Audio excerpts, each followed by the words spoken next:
Apa jadinya jika 3 anak kecil yang pas main di sekitar rumahnya itu tiba-tiba hilang tanpa jejak?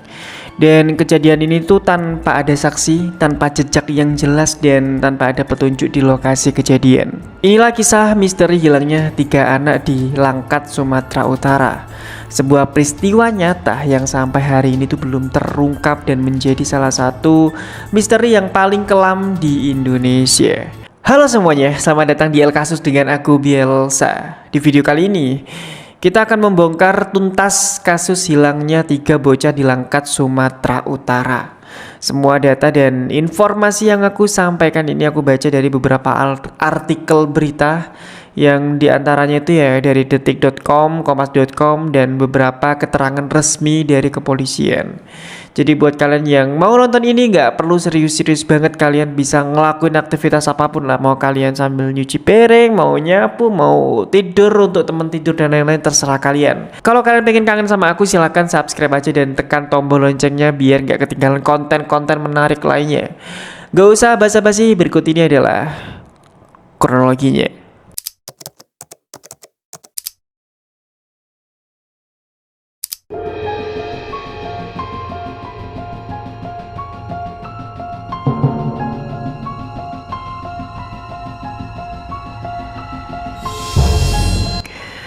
Kasus ini terjadi di Dusun 4 Pulka, Desa Naman Jahe, Kecamatan Salapian, Kabupaten Langkat, Sumatera Utara.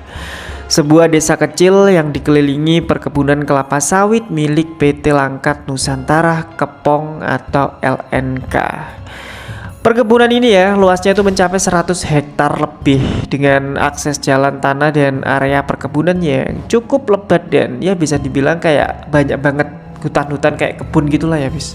Jadi ada sebuah peristiwa sedih yang cukup membuat geger media sosial pada saat itu ya. Pasalnya itu ada 3 anak yang hilang secara misterius dan mereka itu bernama Yogi Tri Herlambang, usianya itu 7 tahun. Terus ada Nizam Aufar Reza, usianya 8 tahun, dan Alfiza Zahra, usia 7 tahun. Ketiganya itu berteman dekat dan memang sering bermain bersama di sekitar rumah dan area perkebunan itu. Tapi sebelum aku jelasin kronologinya lebih jauh ya, aku mau sedikit meluruskan atau mungkin klarifikasi sedikit lah agar gak ada salah paham dengan apa yang aku sampaikan ini ya. Jadi di awal kejadian itu ya ada beberapa media lokal sempat memberitakan bahwa ketiga anak yang hilang itu bernama M Fadli, M Rifki, dan juga Zikra. Namun setelah penyelidikan lebih lanjut oleh Polsek Salapian dan Polda Sumut, data resmi itu menyebutkan nama korban itu sebenarnya adalah Yogi, Nizam, dan Zahra gitu. Jadi perbedaan nama ini itu terjadi karena adanya kekeliruan pelaporan awal dari warga sekitar kepada media. Namun ya, kasus yang aku sampaikan ini yang dibahas itu tetap sama, di lokasi, tanggal, dan kronologi yang sama juga. Jadi ya itu aja lah, ben gak salah paham aja sih. Pada 18 Oktober 2020 pagi, ketiganya itu berpamitan kepada orang tua untuk bermain di sekitar rumah. Ya, seperti anak-anak biasa pada umumnya lah. Anak-anak desa itu kan juga memang kerap bermain di kebun sawit dan area bekas galian bego. Waktu itu nggak ada yang curiga karena hal tersebut juga menjadi kebiasaan anak-anak di desa tersebut. Namun sayangnya, hingga sore menjelang maghrib, ketika anak ini itu sama sekali nggak kelihatan dan nggak kunjung pulang. Keluarga itu mulai panik dan warga itu langsung melakukan pencarian di sekitar desa, jalan-jalan kecil, hingga kebun sawit. Pencarian awal itu dilakukan oleh warga dengan menyisir area perkebunan, semak belukar, hingga bekas galian beko yang berisi air. Namun sayangnya malam itu tuh hasilnya nihil atau nggak ditemukan apa-apa. Jadi nggak ada jejak, nggak ada sendal, nggak ada pakaian atau bekas keberadaan anak-anak di sekitar lokasi. Keesokan harinya, Polsek Salapian bersama Polres Langkat dan Polda Sumut itu turun tangan. Anjing pelacak dikerahkan, pencarian diperluas hingga area perkebunan sawit yang sangat luas itu benar-benar dicari di sudut-sudutnya gitu. Dan salah satu lokasi yang dicurigai itu adalah bekas galian beko yang dipenuhi air. Karena menurut keterangan beberapa warga, ketiganya itu sempat terlihat bermain di sekitar area situ. Gak berselang lama, petugas itu melakukan penyelamatan di galian tersebut. Tetapi sayangnya tetap aja tidak ditemukan jejak apapun di sana. Air itu juga terlihat keruh, dalam dan cukup berbahaya. Namun ya hasilnya tetap nihil. Beberapa saksi itu menyebut ya bahwa ketika bocah itu terakhir kali terlihat sekitar pukul 10 pagi. Mereka itu bermain di pinggiran kebun sawit dekat jalan setapak menuju bekas galian. Dan ada salah satu warga bahkan sempat memanggil anak-anak itu dari kejauhan. Namun ketika didekati, ketiganya itu sudah nggak ada di lokasi. Kapolsek Salapian saat itu bernama Pak AKP Martualesi Sitepu itu menyatakan bahwa pihaknya itu telah memeriksa 45 saksi, mulai dari pihak perkebunan, operator alat berat, pekerja kebun hingga warga sekitar. Namun hasilnya tidak ada satupun saksi yang melihat ketiganya keluar dari area perkebunan. Ya seolah-olah mereka emang lenyap gitu aja. Karena pencarian tak membuahkan hasil, keluarga pun itu meminta bantuan paranormal.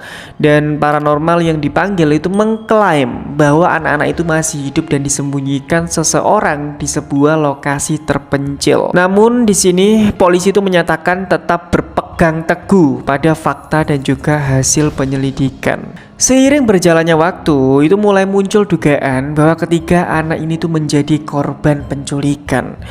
Dugaan itu dikarenakan beberapa alasan, diantaranya ya tidak ada jejak di lokasi, pencarian menggunakan anjing pelacak juga nggak membuahkan hasil, dan tidak ada saksi yang melihat ketiganya keluar dari area perkebunan tersebut. Kapolsek Salapian dan Polda Sumut pun itu akhirnya mulai mengalihkan fokus penyelidikan ke dugaan penculikan.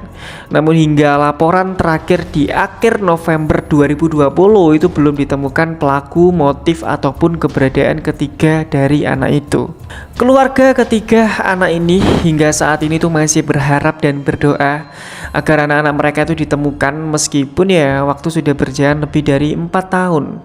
Dan misteri ini juga masih belum terungkap sampai saat ini. Kasus hilangnya Yogi, Nijam, dan Alfiza itu bukan sekedar kisah kehilangan biasa. Ini itu adalah luka mendalam bagi sebuah keluarga, sebuah desa, dan juga sebuah bangsa yang masih punya banyak misteri yang belum terpecahkan. Di saat orang lain sibuk dengan rutinitasnya, ada orang tua di desa Namanjaya yang setiap malam itu masih menunggu anaknya pulang. Meski mereka itu nggak tahu kemana lagi harus mencarinya. Dan kasus ini itu mengajarkan kita tentang betapa rapuhnya keamanan bahkan di lingkungan yang kita anggap paling aman sekalipun. Karena faktanya di siang hari bahkan di tempat yang sudah dikenal, 3 bocah itu bisa lenyap gitu aja tanpa jejak apapun. Dan meskipun waktu berjalan, kita itu nggak boleh lupa, karena sebuah tragedi yang dibiarkan tenggelam tanpa kejelasan itu bukan hanya menyakiti korban dan juga keluarganya, tapi juga merusak nurani kita sebagai manusia.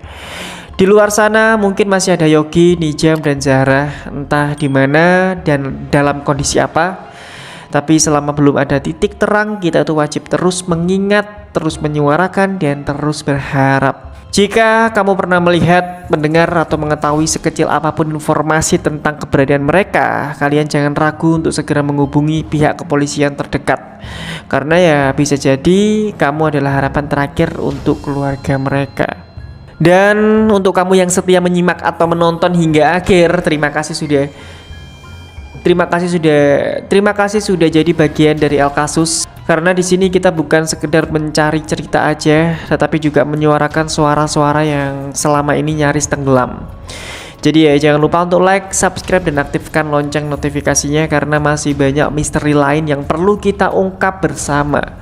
Jadi ya sekali lagi terima kasih buat kalian sudah nonton sampai habis. Sampai jumpa di El Kasus berikutnya.